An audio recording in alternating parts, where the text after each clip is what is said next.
Welcome, everybody, far and wide from the Indonesian island of Bali. This is Dr. Miles Neal, and today I have a very special guest, Dr. Robert Gilbert, who is a scholar and teacher of esoteric wisdom and science, particularly the European Rosicrucian and Holy Grail tradition. Now, if that doesn't get your imagination stirred, I don't know what will. Very rare anomaly, and like a hidden gem, I would say.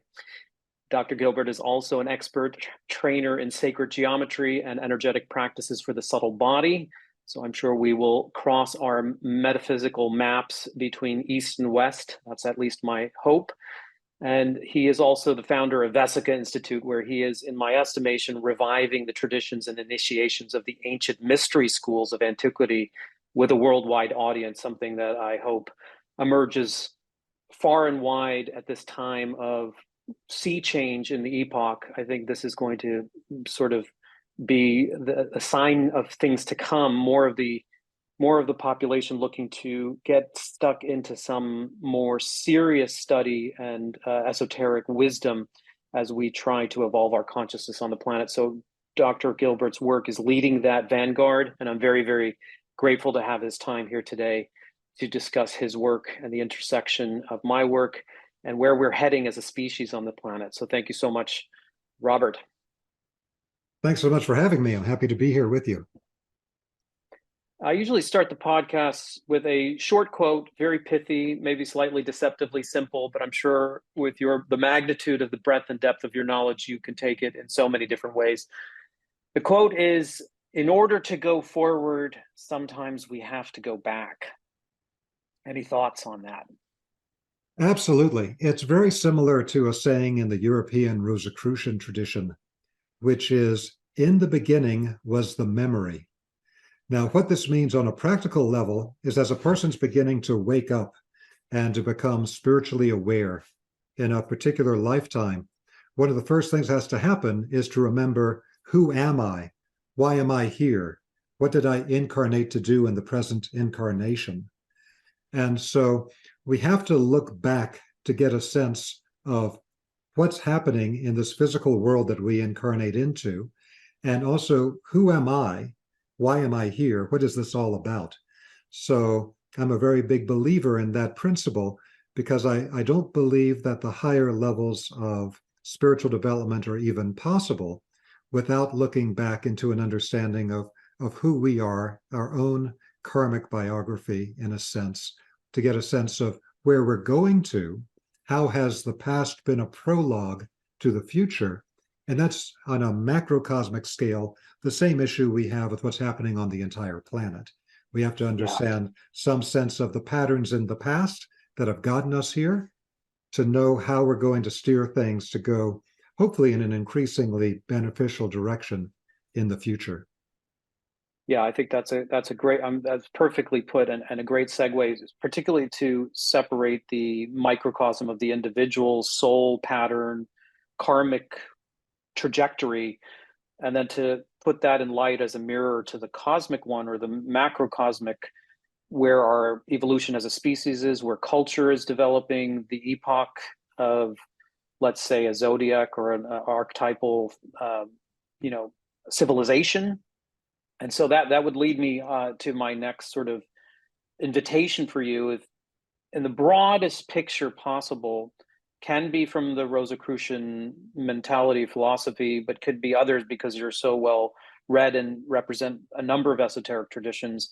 But are there more meta maps, cosmologies, mythologies, prophetic suggestions that you'd like to bring in now as we sort of construct the dialogue together, where we can really find ourselves in a particular kind of place that really helps us orient, like almost a map? Are there ones that are really, sort of specific to how you orient your students? Or is there one that you'd like to share at the outset of our conversation? A prophecy, a mythology, a cosmological view? For example, the yuga system of the ancient Buddhist and Indian yoga traditions, I think, gives us a large map to contextualize where we find ourselves right now in time and place. Maybe there are others in the Rosicrucian or the Western esoteric traditions. I'd invite you to just offer a little taste of that.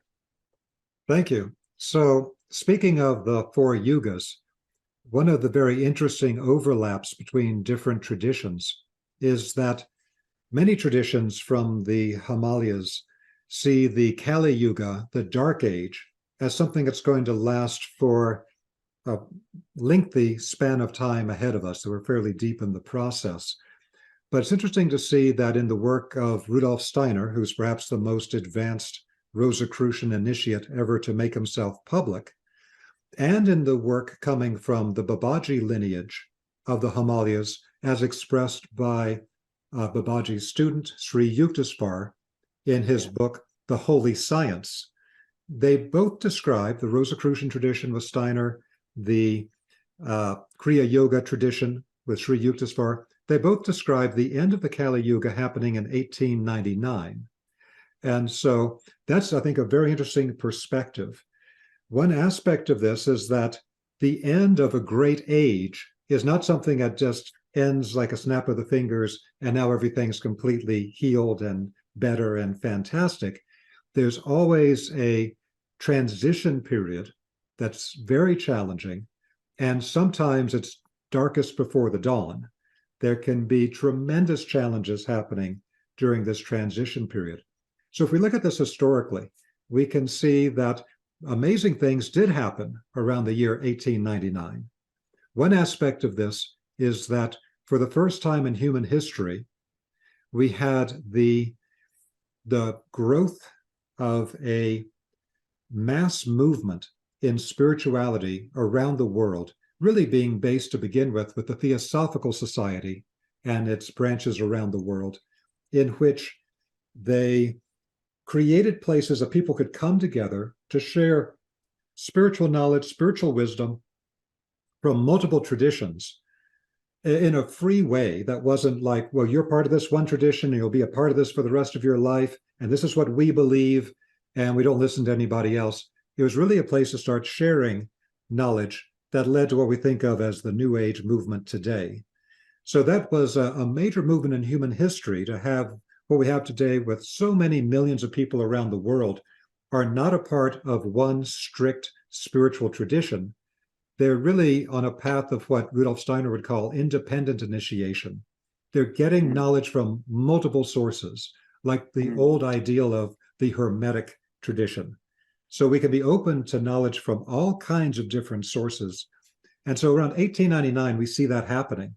Now, at the same time, we see a tremendous revolution in scientific knowledge that has completely transformed the planet in the 100+ years since 1899. Now, this made possible more sharing freely of spiritual knowledge around the world through the modern technologies, everything from book printing to then the radio, then to television, and now to the internet. One of the tremendous movements we've had in recent times is something I often refer to as both a blessing and a curse. And that is, we have unprecedented access within human recorded history to spiritual knowledge and wisdom from traditions all over the world. And things that used to be highly secret, you spend your whole life looking for fragments of this. Things that were highly secret, you can now buy a book on it for like $16.95, like some of the very secret Taoist formulas for internal alchemy and internal transformation. Until the 1980s, this stuff was super hidden. Now you can get that information. So that's the benefit. It's an incredible time to be alive with access to so much information. But the curse of it is that a lot of this information has come out piecemeal, and it's come out in fragments, and often sensationalized, or sometimes slightly twisted, so that we don't necessarily get a clear picture of how all the pieces fit together. And we then run up against the problem that was talked about in classical traditions, which really emphasized staying in one tradition and going deep in it, where they said if you dig a lot of small holes, you'll never find water. But if you dig deep in one place, then you'll get to the water, with the water being the metaphor for spiritual knowledge, spiritual development. And so we live at this incredible time with so much information available. But the challenge is, how are we going to put these broken pieces back together into a coherent worldview that leads to a path of personal development that at the time that we cross through the gate of death, we've actually transformed our consciousness, transformed our subtle bodies in a way that's permanent, and that leads to a bettering of the human condition across the planet. So looking at that particular map of the yugas, whether one believes that the yugas, Kali Yuga will last for a great period longer, which is believed by many Himalayan traditions, or you follow the line of the Babaji lineage and of the European Rosicrucians, that it ended in 1899 with a difficult transition period happening now, we can then find an overlay of other maps to see a more complex picture of what's happening. So, as an example, in the Western tradition, one of the maps to understand particular time periods and what is the zeitgeist, the spirit of that age, is the map that comes from the Christian tradition in Europe and also used by the European Rosicrucians for understanding the 7 archangelic ages. So our great cosmic clock is, of course, the precession of the equinox, where the visible position of the sun at the vernal equinox moves back slightly every year until, in a period of 2,160 years, the sun's apparent position at the vernal equinox against the stellar background has moved 30 degrees back in the zodiac through one entire sign of the zodiac. So to go 1 degree takes 72 years. That's the average lifetime of a human being. The entire process takes 2,160 years. So with, as understood in classical traditions, like let's say the Vedic tradition from India, all of the planetary forces that exist around us are the repositories of particular divine energies, particular divine states of consciousness, and they're part of a divine timing system, which was the original foundation of things like Vedic astrology, which we can talk a little bit about in just a moment.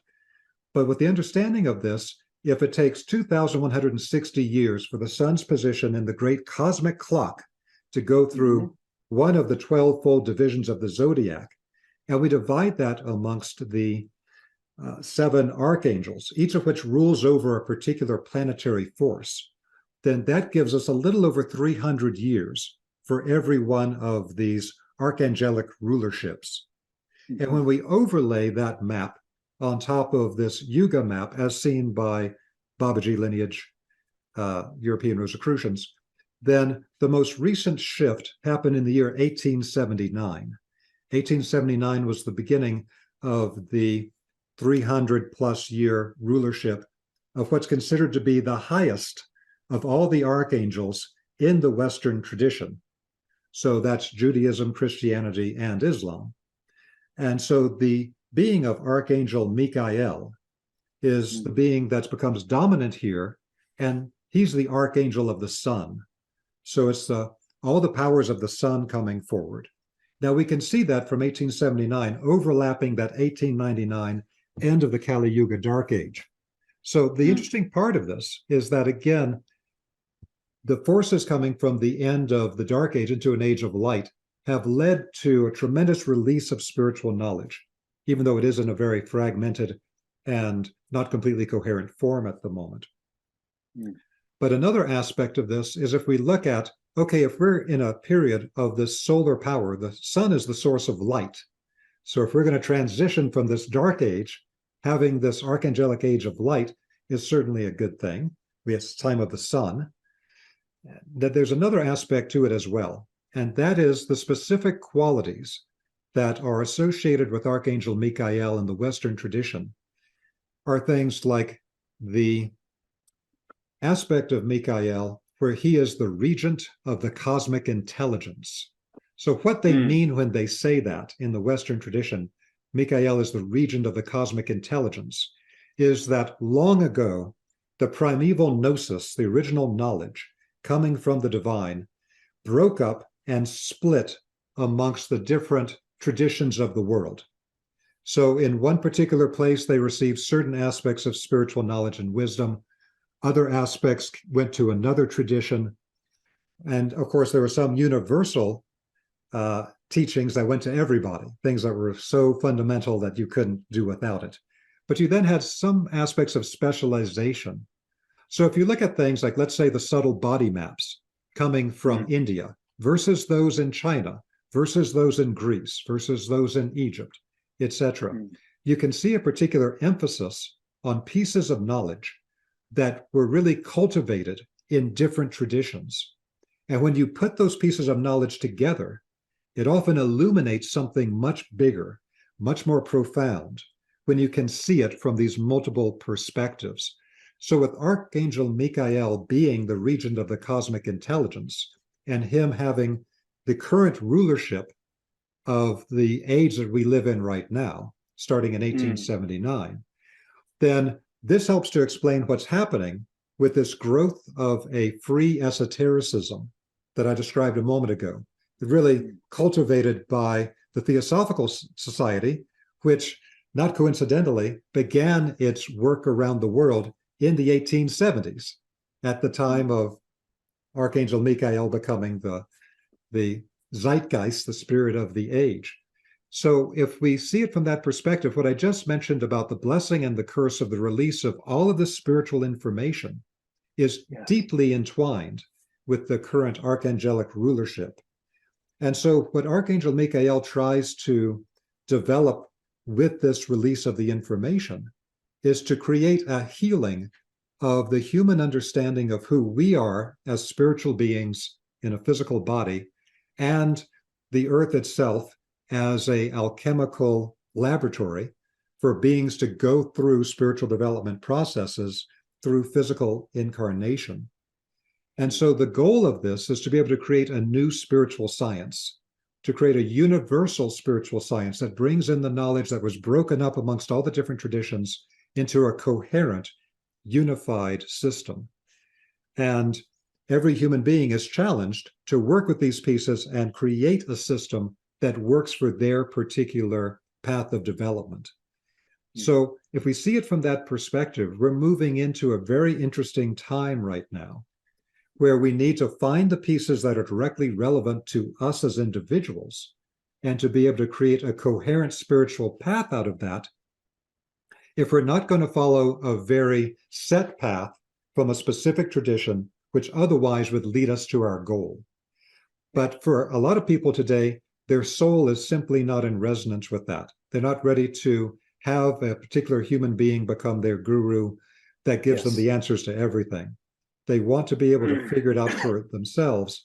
Now, this is greatly challenging because it requires much more independent thinking and very deep thinking activity and learning and searching and questioning to unite this together into a system that actually works for us today. But I do think this is a very helpful map, seeing the overlap of the map of the yugas with the archangelic ages to understand what is the opportunity in this specific time period. And I'll just end up this little bit by saying this is something that's reflected very deeply in Vedic astrology. In Vedic astrology, there's the understanding of something they call the dasha system. The dasha system does not exist in Western astrology, and it's a great loss for Western astrology because the dasha system is when particular planetary forces get activated in an individual lifetime. And the way it's described in the Vedic tradition is that it will show you through these activations of the planetary forces in your own chart when certain karmas are ripening in your life. The karmic seeds that we've laid before, they could ripen at any moment. But this tells you when that ripening will be. So, at a microcosmic level, the knowledge within Vedic astrology of a dasha system becomes a map for an individual to know where their specific karmas will ripen and certain Mm, challenges in life will come up and certain opportunities in life will come up, just as with the grand map of the yugas and the archangelic ages, we can get a sense of when certain karmas are ripening for all of humanity mm. for us to go through as part of a system of initiation trials to take us closer to our goal. I think that's a great introduction to your synthetic approach. I mean, I feel a lot of resonance with it because I mean, my own work, I'm also someone who's deeply entrenched in a number of different cross-cultural and interdisciplinary disciplines in a way. So I feel that your energy is really bringing a number of different maps together, the larger cosmic maps from multiple traditions as well as the inner maps. And there's something really potent there because I do think that these maps are helpful in orientation. So what you've just described with the archangel Michael, I think someone who's just caught in the weeds here, where we are on the planet right now, feels that things are breaking down. I mean, there's a major systems breakdown right now, when we're obviously in a reboot. But if you don't have any orientation, you don't have any particular kind of spiritual lens or worldview, can be enormously distressing. Even there's can be a sense of hopelessness. And what I also resonate with the Yukteswar model. I mean, he's one of the fewer that suggests we're already out of the Kali Yuga. So this kind of doomsday attitude that we're in the darkest age, and it's an age of degeneration. Actually, we're in Dwapara, which is on the upswing. We're heading towards the Satya Yuga, and we've already passed. And this is an optimistic, I think, encouraging, you know, an analysis out of the holy science, that we're actually in the midst of the Dwarpa, or the early phase of the Dwarpa Yuga, and we're not on the downswing anymore. We're on the upswing to Satya, which means consciousness is expanding. This accounts for our interest in psychedelics, the psychedelic revolution, for example. This accounts for how interest in spiritual traditions may be devoid of the dogma, taking it out of a literal interpretation and putting it back in a more esoteric lens. This is happening because of where the collective humanity is on the trajectory, the long arc. And you use this seven angel model, which I'm not familiar with, but I am more familiar with the 12 zodiacal signatures, let's say. And there again, you find yourself in a transition between the Piscean and the Aquarian age. And what is the Aquarian signature, if not is decentralization? So across the world, we're seeing how we're going from a hierarchical model to a more mandalic model.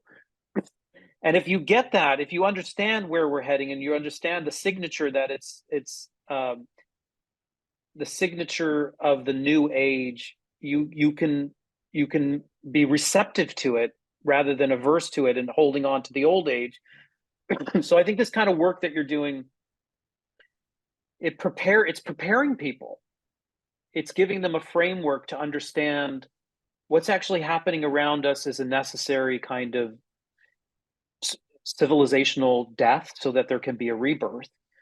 And this model that you're using, the seven angels, I'm not very familiar with it, but I'd pause here to invite you now to give it a little bit more breadth, if you will. I mean, I'm not familiar with Rosicrucian philosophy. Maybe we can start by giving an introduction to where it comes from and how you intersected with it personally. Okay. So my connection in this lifetime with the Rosicrucian tradition really came about as a result of a particular spiritual awakening experience that I had after I left the Marine Corps. And I had been an instructor in the nuclear, biological, chemical warfare survival field for some time. And then when I got out of the Marine Corps, I had a particular awakening experience on a summer solstice. I didn't even know it was the summer solstice. I wasn't tracking those things at that time. But I had some remarkable experiences. And in hindsight, I could understand that these were linked to things that are discussed in classical traditions, particularly the Western tradition, for example, of what in the Jewish Kabbalah is described as the seven heavenly halls. It was understood that we pass through these seven heavenly halls between death and rebirth in the ancient traditions. They're illustrated in the Egyptian book of coming forth into light, which we call the Egyptian Book of the Dead. It then passed into the Jewish Kabbalistic tradition, they talked about the seven halls. It's directly related to the seven planetary forces. And so in this classical tradition, they understood that we have a particular journey that we go through.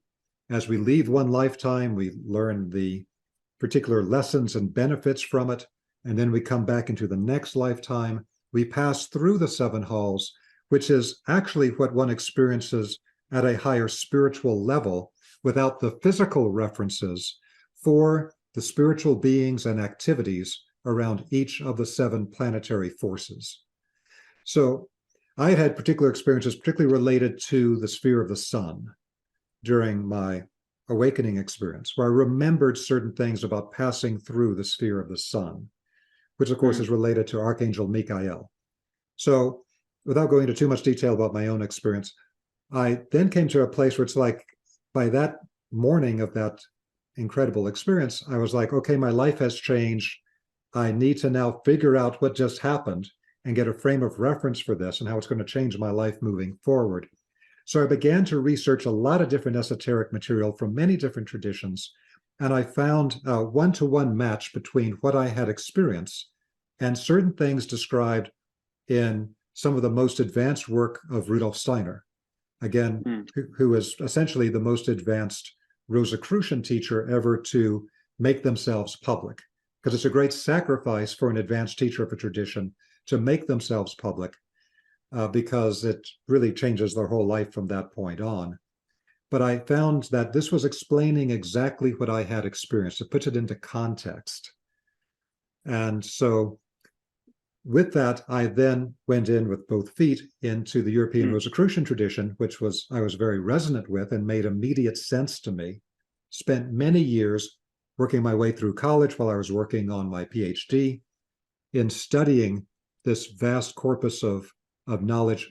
Steiner himself, if you have his published books, which is maybe a couple of dozens of books that he wrote, and then all of his collected lectures, it's like around 350 volumes.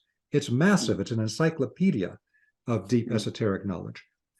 And so there's so much in it. Steiner himself said when he gave this work out in the early 1900s, he says, the work I'm giving out is actually not so much for right now.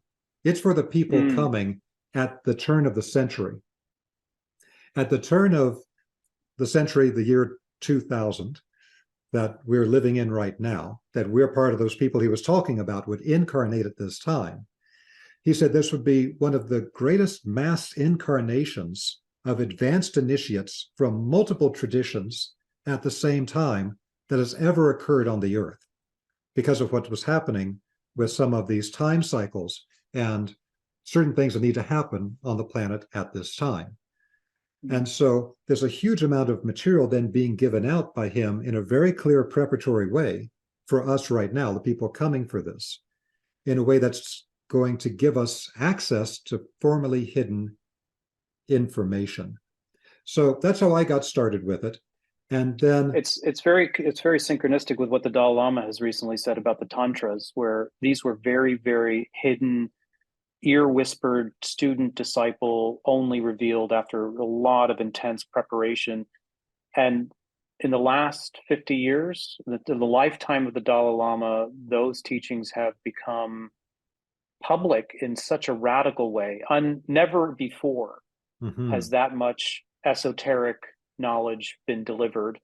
So just to come back to your overarching point, am I correct in assuming that this is what Michael energy, it's an indication of a Michael energy? Is that sort of how you would describe it?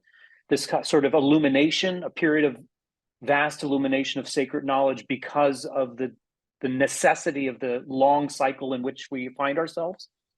Absolutely. That's definitely a part of it. So first we have to understand, because we live in a very materialistic age, it's hard for people even to conceptualize the nature of non-physical beings and non-physical processes, because we're so materialistic. And so if we're going to understand something like an archangel or these higher beings, we need to understand that in the Western tradition, there's a system coming originally out of the Kabbalah, then into Christian esotericism, that has to do with different ranks of spiritual beings. And when we talk about ranks, we're talking about levels of evolution and maturity. ages, like generations of these beings. So at the very top, we have the seraphim, the spirits of love. They are the closest to the Godhead. They're the most ancient. They are so highly developed, their nature is love. And because of that, they are said to have an unbroken view of the Godhead, of the divine, which you can only have when your beingness is love, because love is the essence of becoming one, of union, not being separate. Then you have the cherubim and the Kyriatetes and the dynamis and a whole group of other beings at multiple levels. Every one of these are beings that have been emanated from the one, from the Godhead, from the unified source, to go through processes of becoming self-aware and to be able to become creative beings in the cosmos. So in the Rosicrucian tradition, there are certain esoteric names for each of these ranks of beings. Archangels are just one rank, and they're relatively close to us compared to those of cherubim or seraphim. But their esoteric name indicates things related to their power and to what their function is in the world today. So a being like Archangel Michael, as the most advanced being of this rank, connected to the sun, the source of light and heat and life for our entire solar system, is a very, very advanced being. So often these things are dealt with as a kind of a metaphor or some type of philosophical teaching. But the essence of any initiatory process is to begin to perceive these beings in a direct way in which we understand these are not just projections of my psyche, they're not just a metaphor. These beings are more advanced and more real than I am. They're much more ancient. The old text referred to them as the great ancient ones, way older than we are. Even an angel is so far above a human being in its potential evolution that its relationship to us is very similar to a relationship of a human being with a dog. If we're good people, we take care of the dog, we look after it. And the same thing is true for the way an angel, like the guardian angel in the Western tradition, looks after a human being. Not a metaphor. It's a real thing. You can become aware of these beings in our energy field and how they interact with us. And so a being like Archangel Michael at a grand level of a planetary archangel administering this, it's something that is a real being that has real effects.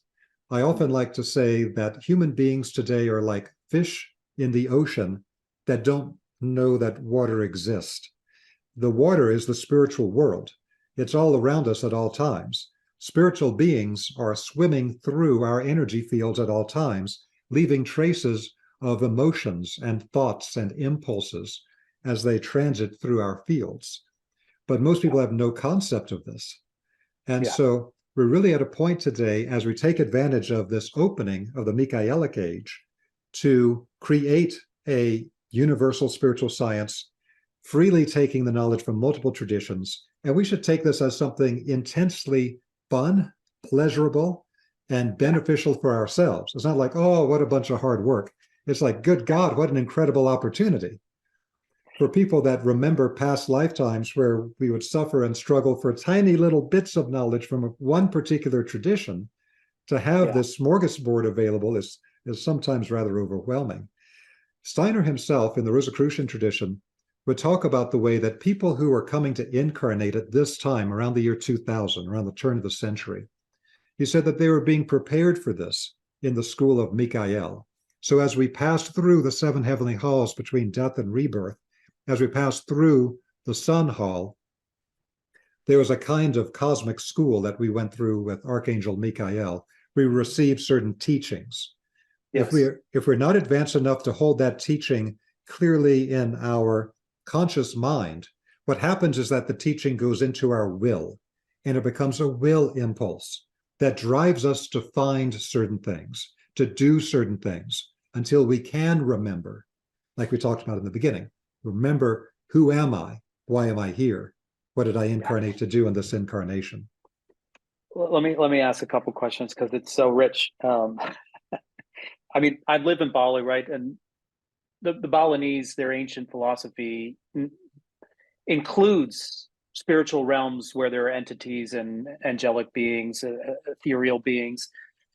And I suppose we can say, it's really Western, scientifically minded, modern type people that have lost connection to a greater source and the sense that there is dimensionality beyond the five senses. That is one of our curses or our burdens of the age of reason or the Enlightenment period. But it's not true that other cultures still existent today, whether it be the shamans in the Amazon or the First Nations elders, the Aboriginals in Australia. There are pockets of people who still maintain this worldview. And within them, I think it's safe to say that there are not all ethereal or energetic or angelic beings have our best interest. That we also have to be careful. I mean, what I'm saying is that one of the things that caught my attention with what you're saying is that this is not just an archetype. This is not just a projection of our own unconscious, as maybe Jung would suggest. Mm-hmm. There are actual energetic beings around us all the time. And if you live in Bali and you're not making offerings on a daily basis, the Balinese know that they leave themselves open and exposed and may possibly even vulnerable to the intersection of maybe some of the malevolent forces that also exist. So it's not all a happy family out there. And if you're nodding your head in agreement, then what is going on in that dimension right now? Are we experiencing a heavy set knockout heavyweight war happening on the spiritual? What is happening? Does the archangel Michael or the energy that it represents also have a counterpart? And what does it look like in our ordinary perception, particularly someone who doesn't have an esoteric lens, let's say? How is that war being played out, if you agree that there is a kind of war happening, or at least a tension between polar extremes of virtue and vice? What do you have any comments about that? Sure, absolutely. In my series on Gaia Television called Sacred Geometry, I devote an entire episode to a teaching coming from the European Rosicrucian tradition that is really a part of an ancient lineage. When we talk about the Rosicrucian tradition, it became known to the public around the 1600s in Central Europe. But it's really a modern appearance of what before it was the Holy Grail tradition that started around the 9th century in Europe. And before that, the Essene tradition. And before that, the Egyptian tradition. It evolves over time with this core knowledge. And so as we look at this evolution of these particular impulses, we really have to go back to ancient periods of time to understand what's happening in these spiritual conflicts. Now, as another type of very large scale context for what's happening, then one aspect of this is that there were certain spiritual beings that were understood in earlier times to have particular agendas or activities in the physical world that are still very active today, because that's part of the way that our system is set up. So often it's described that what we have when we incarnate into the physical world in the ancient tradition was referred to as the black cube, because our three-dimensional world that we live in, up and down, front and back, side to side, if we put a wall at the end of all three of those axes, what we get is a cube. And so the black cube of space is shown in many old alchemical diagrams because that's what we're incarnating into. We're literally incarnating into the black box of the three-dimensional world to go through a evolutionary process. Now, it's understood by the Rosicrucians that there's also planetary influences on the current evolution of the Earth as a planet. There were earlier planetary evolutions, and there'll be later planetary evolutions. But for the Earth evolution, the first half of it, they refer to as the Mars evolution. And that's evolution through conflict. And that is a way to evolve and to develop internal strength and to become more self-aware and self-assertive, which we do need. But the second half of Earth evolution, which they believe we're passing into now, is the Mercury period. That's the time of healing. We have a tremendous amount of healing we need to do now for all those old Mars war-oriented conflictual mindsets that Mm-hmm. keep causing endless rounds of horror after horror. We have to get over that. So there is evolution through conflict, but there's also the evolution through the healing process of Mercury. Now, what you find in the Rosicrucian tradition to explain this at its most core level, there's a huge range of different spiritual beings out there. If we even try to map all the different types of plants and animals on the earth, it's a gigantic catalog of different beings. How much larger is the catalog of non-physical beings existing in the universe, not only at the physical, but all the higher plane levels? Mm-hmm. So to keep it really simple, the way that it's approached in the Rosicrucian tradition is, okay, so we have the original divine. Everything is one, everything is a unity. And there's no conflict there because we're all part of the one. It's interesting that in ancient Greece, their word for the Godhead was the one in part of their esoteric schools. But then we have to evolve through splitting from the one into two, just like a fertilized egg in a mother's womb to create a new being. The one splits off into two. Now with the two, we have attraction, we have repulsion, we have dynamic movement and activity and evolution, but it can also be conflictual. So with that original impulse that connects us to the divine, this is like the middle pillar on the tree of life in the Jewish Kabbalah. It is the standing pillar that connects us at the microcosm to the macrocosmic sources where everything is one. And at that center, that balance point, everything is properly aligned and balanced. But in the process of a spiritual being becoming self-aware and evolving to become an independent actor in the universe, which is what happens to all these ranks of spiritual beings, including ourselves, going through the earthly experience, is that we have the particular challenge that we have to have the knowledge of the tree of good and evil as described in the Jewish Kabbalistic tradition. So yes, there is what is described in the Tibetan tradition as the middle path, the middle way. That's what's right. That's what's good. That's what's balanced. But even the name middle way, it means that we could go off in one direction. And that direction could be a type of spiritual development that is illusory, that's based on narcissism, that's based on our own projections, that's based on fantasy rather than reality. So there is the aspect of spirituality that could be not grounded and just self-aggrandizing and illusory in its development. But the other side is materialism. We can become completely materialistic to where we believe that nothing spiritual even exists, that everything that we think is spiritual, like human consciousness, is nothing but an epiphenomenon of some physical source like chemicals that evolve over time randomly or something like that. So we have the Scylla and Charybdis, the rock and the whirlpool, that we have to deal with. So there are certain spiritual beings that at a point in their evolution wanted to do their own thing. And they split off, became highly spiritual, highly spiritualized, and they became sources of great light. Because light and consciousness is the exact same thing. When you experience consciousness externally, it appears as light. That's why you see light around the heads of the initiates in every tradition. When you experience light internally, you experience it as consciousness. It's the exact same thing. So these beings became a source of light because they expanded their consciousness to a high level. They were very spiritual beings, but it became narcissistic. It became somewhat illusory. It kind of ran off the rails. And so that's why these beings were known in the Western tradition as the Luciferic beings, because Lucifer means light bearer. These beings appear as great beings of light. That's why the simplistic polarity dichotomy you have in some spiritual teachings today about here's good and here's evil, it doesn't work that way. What's good is always in the middle. It's always the middle path. What is dysfunctional, we could call it the unskillful action that the Buddhists describe, that can go off to two opposite directions.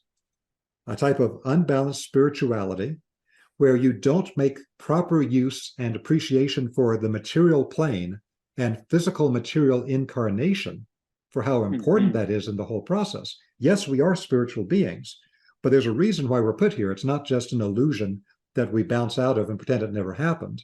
So that's It's like an escapist exactly. a spirituality that is sort of transcended, that feels that the world itself is an illusion and therefore becomes detached or aloof. Absolutely. And that then leads to a type of illusory and ascension that you also find in some modern teachings. It's based Mm. on an emotional desire to not suffer further. It's not a Mm. true ascension where you've worked through everything and there's no further resistance internally.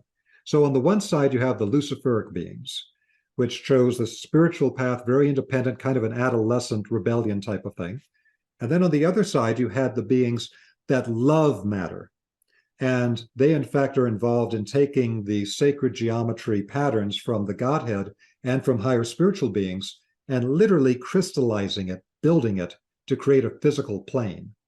These Mm. beings weren't even recognized or described until the Zoroastrian tradition many thousands of years ago. And in the old Zoroastrian tradition, they were referred to as Angramenu or Araman. And so the Aramonic beings are the beings that are also later for the Gnostics called the demiurge, the dark lord Mm. of this world.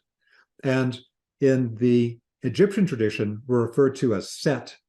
And then when the Hebrews left Egypt, and in the form of the seed syllables being transformed into another language, became Ha Satan, or Yeah, Satan, Satan. the Yeah. adversary. And so these are very different beings. Today, people often, even in Christianity, they've completely mixed up an They've exoteric conflated Christian Lucifer with Satan. when it doesn't even make any sense. How does this Yeah. dark sclerotic being of Araman in the cave relate to a great cosmic being of pure light? It's not even Mm. coherent. But Mm. it's led to a tremendous problem, which is that they think it's a very simple thing to like this is evil and this is good. So whatever I think is the thing, whatever is opposite to it is bad. But that doesn't make any sense. If it's bad to be freezing cold, it doesn't help to be burning hot. You have to have the Mm. middle way. If you Mm. say that, this gender is good, women are good, men are good, then well, the opposite gender is bad. All these nonsense ideas come in because we've lost the idea of two opposite polarities and the balance in the center. So the being that holds the balance in the center becomes the key being of different traditions. And so for the Western Christian tradition, it's the Christos. That is the being of the middle pillar. And in the Mm. Christian tradition, another of the esoteric names for Archangel Michael is that he is the countenance of Christ, that he Mm. is a being that acts in the service of Christ as holding the middle pillar and helping human beings navigate between these two opposite types of spiritual beings. The one saying, just go party, do anything you want. Don't worry about your physical incarnation. If that goes straight to hell, who cares? It's all an illusion. And then the other ones Mm. that say, nothing spiritual exists. Get what you can. It's fine to abuse other people to do it because only this material existence is true. But Mm. that middle pillar is the only one on the tree of life in the Jewish Kabbalah. If you see the actual pattern of it, it's the only one that goes all the way up to heaven and all the way down to earth. The others are Mm. partial as the two side pillars. Mm. Yeah, in the Tibetan tradition, they describe it as the non-dual union of wisdom and compassion. So the wisdom side is the deep understanding and the fundamental openness of reality. That's the illumination part. But if you don't open your heart, then you can fall into the wrong understanding of emptiness. Emptiness is described as something that should take you right back into the world, and therefore you need to have a lot of resilience and tough compassion, let's say. On the other hand, if you have the compassion part that keeps you bound to the suffering of individuals, you can have sort of burnout or hopelessness because suffering feels endless. So the two really have to come together. That's sort of what I'm feeling into what you're talking about with these Luciferian and satanic forces. There's something vital from both of them. One is being truly in the world, and the other is having that illumination. But without the other counterpart, it falls into an extreme. Yes, absolutely. It becomes very unbalanced. So it's always a question of connecting to the middle pillar to unite the two together back into the one. I'd like to make a very quick comment based on what you were talking about with the the Tibetan Buddhist understanding of how important the heart forces are and the development of compassion. First thing I want to say is that one way to understand what a spiritual tradition is, and I'm taking this from a teacher of mine who founded the Clear Vision School of Australia, a French medical doctor named Samuel Sagan, who passed away a few years ago.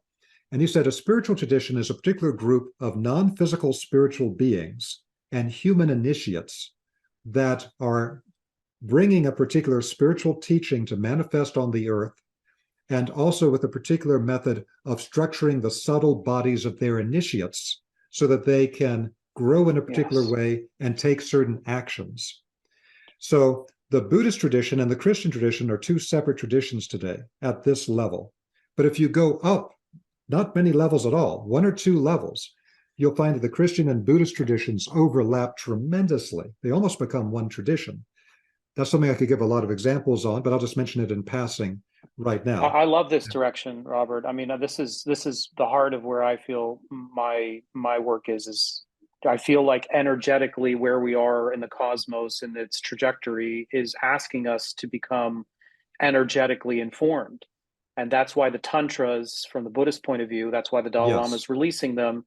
It doesn't yes. mean that he releases them and makes them available that everybody gets it. They are still requires an incredible amount of commitment and diligence and discipline Yes, in order to really graft to them.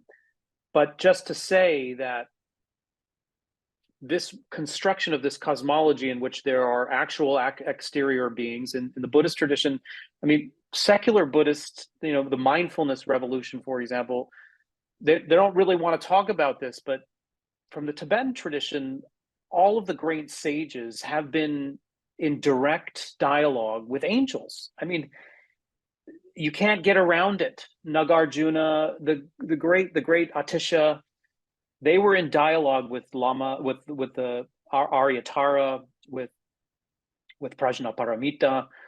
They're in consort with angels of another dimension, and they're receiving transmissions, and then their contribution is distilling and distributing those teachings to a wider audience. They become missionaries or mediaries. But the point is that the tantric technology is really designed for a human being to become aware of their energetic body so that they can operate in multiple dimensions simultaneously. They don't have to just disappear into the ether.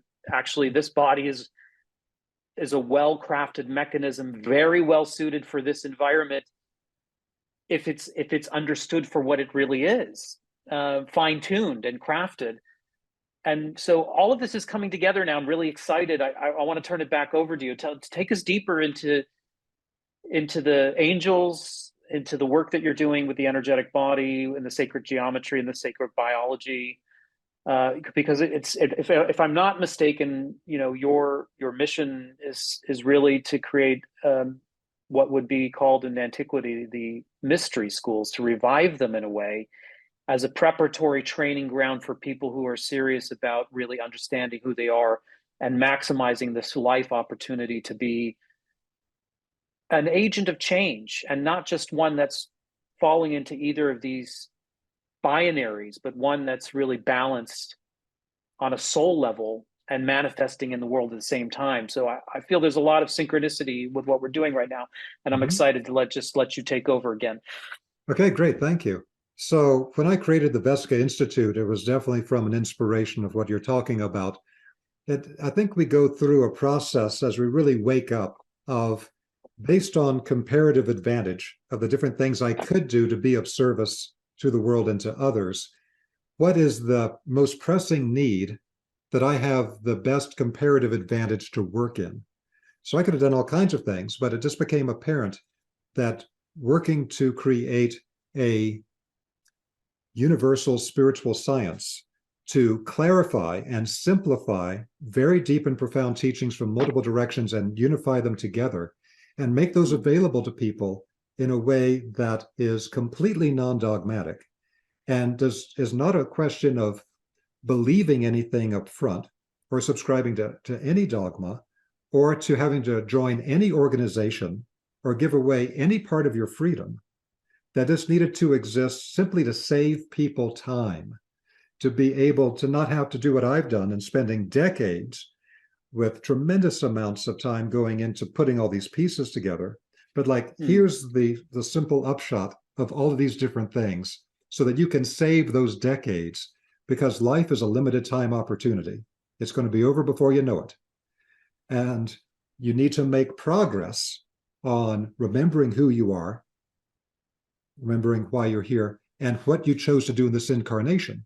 It's very common, if you observe people's souls and spirits after they die and they transition and they look back on the world, they got so lost in the difficulties and trials of human life that when they're on the other side, without the weight of the physical body and of physical demands weighing them down, they're like, no, no, no, I was supposed to do this thing and I didn't do it. That becomes a terrible bardo experience for them on the other side of like, I had all that time and I didn't use the time correctly to do this. So that's my goal in working with the Vesk Institute, to the limits of my ability, which is very limited, to put this together and to get it out to people. That's the purpose of it. Now, I want to make a specific observation related to what you talked about with the importance of, the high tantras and things within the Tibetan tradition, and about how significant that is with the heart. In the Rosicrucian tradition, to make this accessible to people, there is a description, and I go into detail on this in an online class I have called Essential Teachings and Practices of Spiritual Science. I talk about this in much more detail, and I give all the practices. But in the Rosicrucian tradition, they talk about 6 essential exercises. Now, to understand why there's 6 essential exercises, there's the understanding that the heart chakra, as shown in the Himalayan tradition, is a 12-petal lotus. And it's believed in the Rosicrucian tradition that 6 of the lotus petals have been developed in earlier stages of human evolution, and we need to fully develop the other 6 lotus petals. Each lotus petal is developed through a specific type of esoteric practice. And if we can develop those other 6 lotus petals through the 6 essential exercises, then the entire heart chakra becomes fully activated, starts to spin more effectively as a chakra. And at that point, it becomes the organizing center for all of the energy centers and movements of energy that create the subtle body structure in every human being. Until the heart is fully activated, there is no organizing center for the human body of energy and consciousness. And that's, I think, a very profound understanding for the Rosicrucian tradition. If you want an organizing center, you got to develop the heart. So the 6 essential exercises, to make it super simple, because that could be several-hour discussion in itself, and I go into great detail in the online course, they are to observe and then direct everything in our thinking. This is directly connected to mindfulness in the Buddhist tradition. To observe and then direct in a skillful way everything in our feeling forces. And then to observe and direct everything in our will forces, all of our willpower, all of the actions we take in the world. It's very similar to the Tibetan thought, speech, and action, but this is thinking, feeling, and willing in the Rosicrucian tradition. And then you have to develop tremendous amounts of positivity to develop the 4th lotus petal. That positivity is essential. They always tell this story in the Rosicrucian tradition about a parable of the Christ. Christ is walking down the road with his disciples. They pass a dead dog. The dog is dead, it stinks, it's rotting, it's very ugly to look at. There are maggots crawling in the corpse, and all of the disciples turn away, except Christ, who looks at the animal as they walk past, and then he turns to the disciples and smiles and says, "What beautiful teeth that animal had." And so it's an illustration of this thing. We have to have this tremendous positivity for whatever challenges life brings to us. That's one of the things that really marks a state of spiritual development. Now, the 5th one comes from not getting sold on our own current state of development and always realizing we have further to go, and having an openness to new information and tremendous equanimity toward that new information, to see things from radically different perspectives than we saw it before. and to be open to new ways of seeing and understanding. Because it tends to be as we get older, we get very crusty and we like to see things the way that we see it. You got to stay fresh, you got to stay open to it. That's one of the things that's happening now with the psychedelic revolution. People start to lock down the bolts in their heads as they get older, and then it gets blown open by the psychotropics. And then all of these need to be brought together into a unified system. The observation and the direction of our thinking, of our feeling, of our willing, of our positivity, of our openness and equanimity. And that is what develops the heart chakra to become the organizing center for the entire body of energy. And so we can start to see these particular spiritual practices as being something that has a direct reflection in our body of energy, because it is the subtle body structure that is our pearl of great price. We don't take the physical body with us when we die. We can't take our physical things that we've built up until now. The only thing you take with you is the structure of your subtle bodies. That is the key thing. And if you follow the practices of a certain spiritual tradition, they are specialized to create certain structures in your subtle body so that you can do the activities that a particular tradition is here for, to do that thing. So, like, for example, one of the things that the European Rosicrucian tradition specializes for and helps to then provide for the entire planet is to illuminate thinking at a higher level, to make a type of scientific thinking become clairvoyant, to become the deep thinking, which is highly energetically taxing, to create a new spiritual science. That's one of the things that gets structured through the Rosicrucian tradition.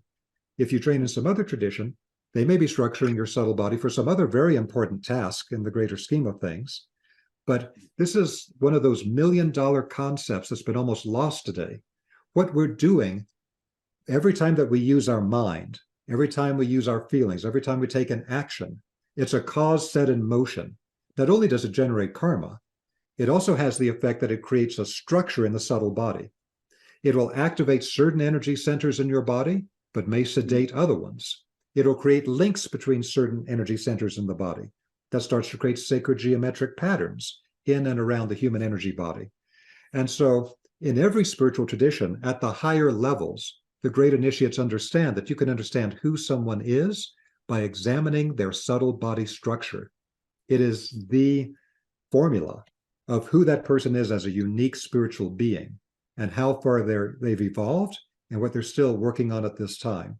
So I find when people just become aware of this concept, just having the concept helps.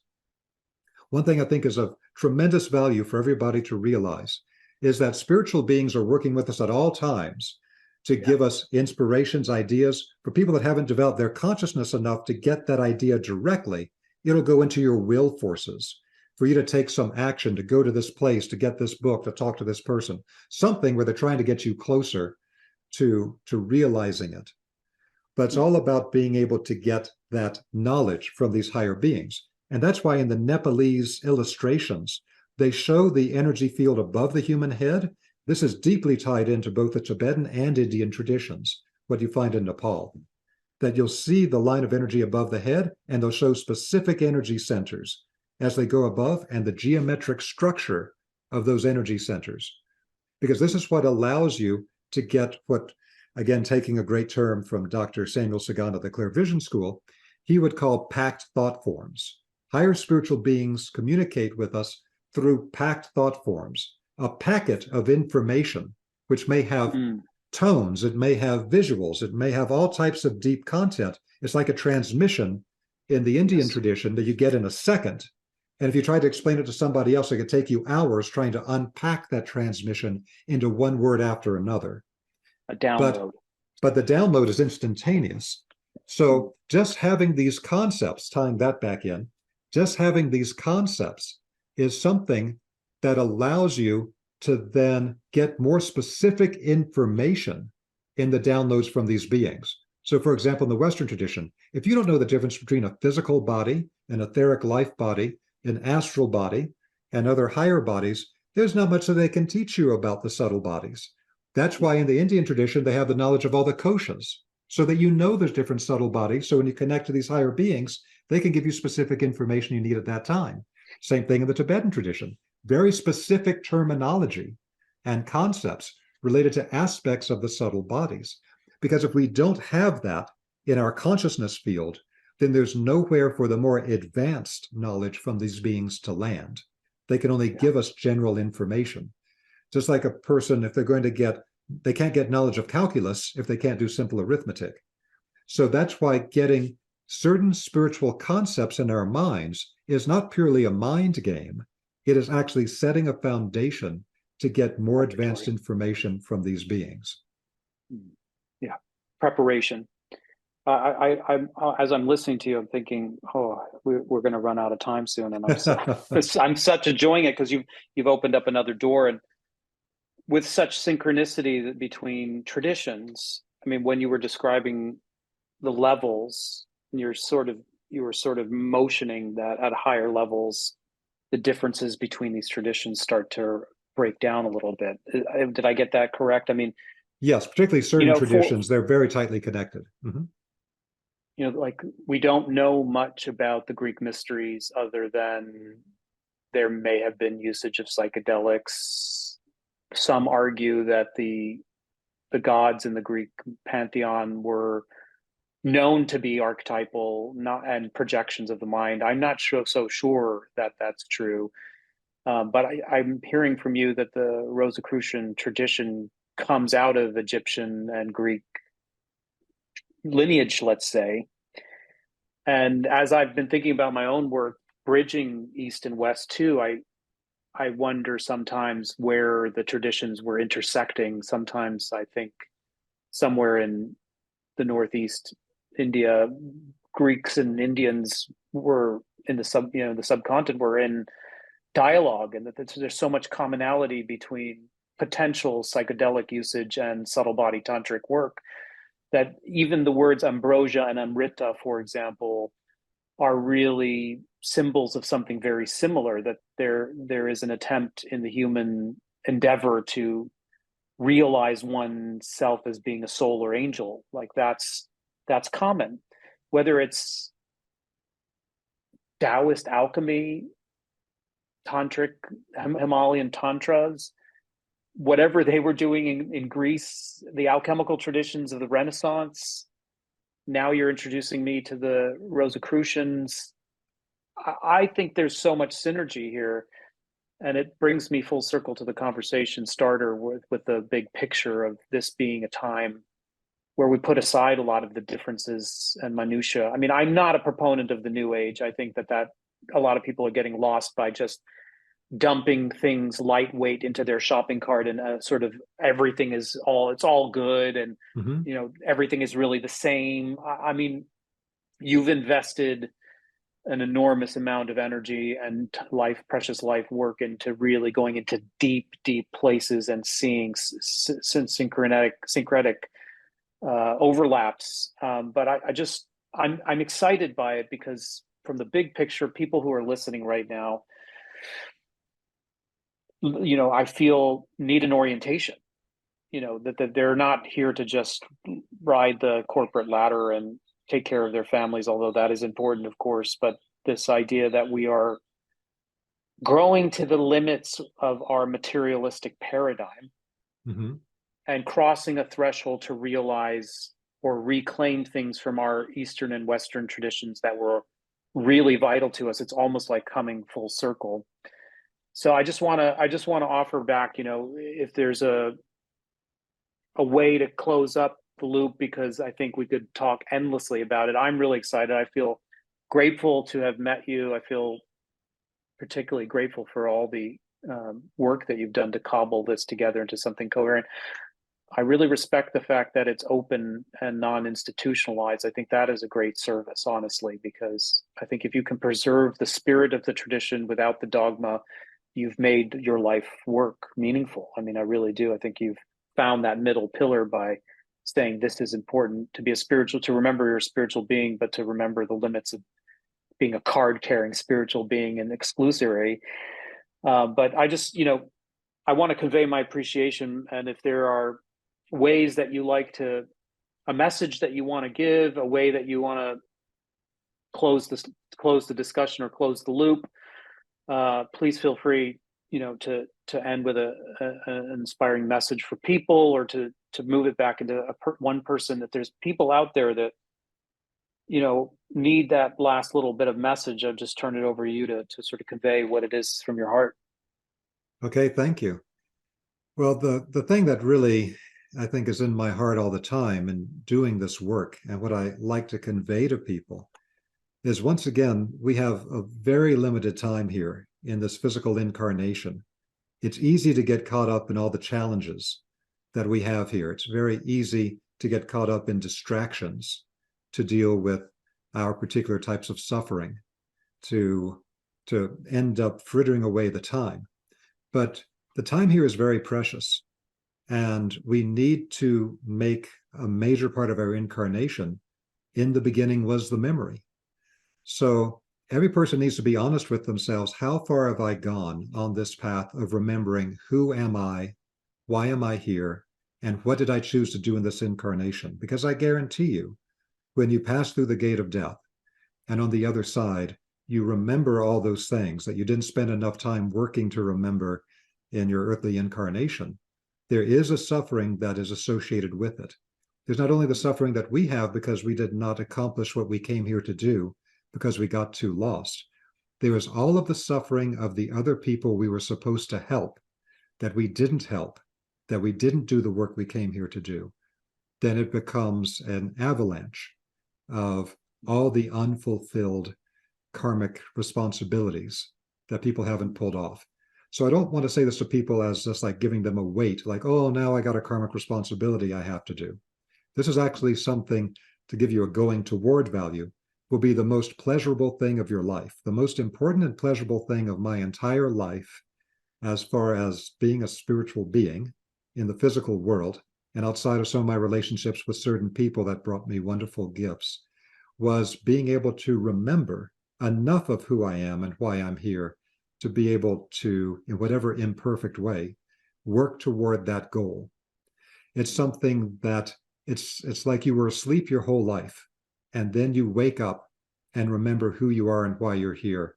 It adds an energy and a purpose and a light to everything. And when you then begin to open up the organs of spiritual perception to perceive that we are surrounded by a non-physical world of spiritual planes, spiritual beings, it's not a metaphor, it's real, that's something that takes away one of the great background fears in human beings today, the fear of annihilation, the fear of being extinguished, the fear that at death there's nothing else that our materialistic world will tell you. That's not the case. When you remember who you are, then what comes after that is remembering the process of incarnations before that and the process of incarnations to come. And it opens up so much love and appreciation for the people around you in this lifetime, who you will often begin to remember were with you in previous lifetimes, and some of your karma and struggles with them. But you become so grateful for how so many people and so many non-physical beings have worked so hard to give you this chance to be here now and to do this work, and to become aware of, again, what is it that is your cutting edge point right now? What do you need to work on in yourself to get to these levels? Again, I highly recommend the 6 essential exercises in the Rosicrucian tradition. You can find analogs to that in the Buddhist tradition and many other traditions. So go where you want to go for that. But you need to find a pathway to work on your own core development, but also remember at the same time what's said in the Rosicrucian tradition, that for every step that you take forward in your own personal development and developing your own spiritual powers or siddhas, you need to take 3 steps forward in developing your core heart energy, Yes. your orientation to the spiritual world, and of acts of service to other people. Because in the Rosicrucian tradition, one of the sayings is that everything that you gain on the path is meant to be put at the service of other people. You can have fun, you can have your life, you can do whatever you want to do, but that's the point of it. if you're not putting it to the service of other people, you're separating yourself from the greatest experience in all spiritual life, which is union with other people, going back to the one.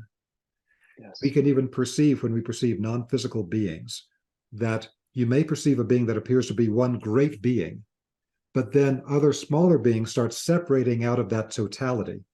And you realize that these beings can combine together. Samuel Sagan at the Clear Vision School had a saying that he called combinescence, that beings can, in a non-physical world, without a physical body, you can literally unite and merge with other beings. It's an incredible experience. It's what we all want in some type of tantric sexual union, is to become one, so you can't feel where you end and the other person begins, because it takes you back to the divine. You unify back to the one. So if we're not providing service to other people, it's separating us from being able to unify back to the one. Because I'll leave you with this: in the Rosicrucian tradition, all of us in humanity have a particular name as a rank of spiritual beings. And we're called spirits of love and freedom. And all the challenges of our being here is for a very beneficial purpose. Even those detrimental beings I spoke about before, they need to be here to give us something to push against, to develop strength. And so we're called spirits of love and freedom because we have to simultaneously hold the twin values with the middle path of being able to be completely free and independent and choose our own path in life and do things that other people may not believe in or understand through our own inner strength. We have to have that freedom, but it has to go hand in hand with love, which is the ability to unify and become one with other beings, which brings us back to the divine. And that's what the path is all about. It's a constant dynamic activity. We keep going through the circle and going up in an upward spiral of our knowledge and evolution. And this is an amazing time to be alive. There's more information available now than any time in recorded history. Take advantage of it and turn your life into something that's a spiritual delight, because that's the opportunity we're given right now. Dr. Robert, thank you so much. What an amazing ride. I look forward to having further conversations with you. It ends on a great note of inspiration. The union of freedom and love it's how my recent pilgrimage to Java with a Tibetan master just last month ended.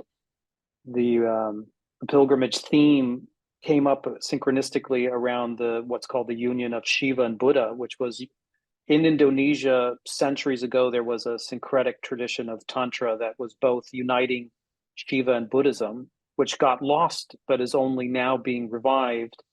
And when I talked to the masters of the land about it, they were saying that Shiva represents the expansion of consciousness, freedom, and Buddha represents the love connection to the world. And so there you have the middle pillar beautifully wrapping up your conversation on the Luciferian and satanic forces and finding the middle pillar. So I really enjoyed our conversation. Thank you so much again for all your contribution and all you're doing to revive the mystery schools. And until the next time, all best wishes to you and with all your work. Wonderful. Thank you so much. I've really enjoyed talking with you, and I'd love to come back for us to take this further. And you really dropped a bombshell at the end there about the union of the Shiva and Buddha impulses, because one of the most advanced spiritual traditions on the planet is Kashmiri Shaivism. And so most people in the West don't know about it. So I'd love to talk further with you. Thank you so much for having me. Great. That'll leave us for something to digest and process next time. Till soon. Thank you for listening to the Wisdom Keeper podcast. If you've enjoyed this presentation of sacred knowledge, kindly like, subscribe, review, and share our podcast and video series on YouTube with your network so that more people can benefit from these teachings, and together we can create a brighter future. If you're interested in my online courses, our community membership, and pilgrimages I lead, consider visiting the Contemplative Studies program at gradualpath.com. Until we gather again, all best wishes.